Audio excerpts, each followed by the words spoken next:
घराणेशाही राबवणाऱ्यांचं राजकारण तुम्ही पाहिले, मात्र अजित पवारांनी एका फळ विकणाऱ्या महिलेला नगर परिषदेची उमेदवारी दिल्यानं सर्वांच्याच भुवया उंचावल्यात। कोण आणि कुठली आहे ही फळ विक्रेती पाहूयात या स्पेशल रिपोर्टमधून। फळ विकणारी निवडणुकीच्या मैदानात।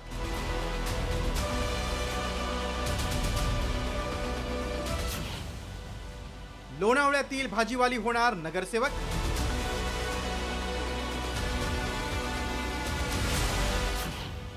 घराणेशाहीच्या राजकारणात सामान्याला संधी। राज्यात नगर परिषदेच्या निवडणुकीसाठी उमेदवारांकडून जोरदार प्रचार सुरू आहे। एकाच घरात 6 उमेदवार देऊन घराणेशाहीचं राजकारण होत असताना दुसरीकडे लोणावळा नगर परिषदेमध्ये घराणेशाहीच्या या गढूळ राजकारणात एक सकारात्मक चित्र पाहायला मिळते। अजित पवारांच्या राष्ट्रवादीनं फळ विक्रेते असणाऱ्या भाग्यश्री जगताप यांना नगर परिषदेची उमेदवारी दिली।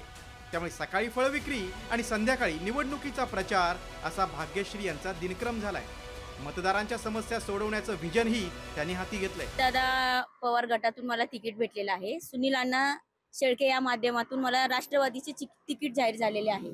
ते प्रचार पण करते आणि माझा हातावरचं पोट आहे, पेरूचा व्यवसाय हे पण करावं लागतं। माझ्या गावामध्ये माझ्या नागरिकांचे घर नावावर नाहीयेत। आज कित्येक दिवस झालं फक्त घरपट्टी येते, पण प्रॉपर घर नावावर नाहीयेत।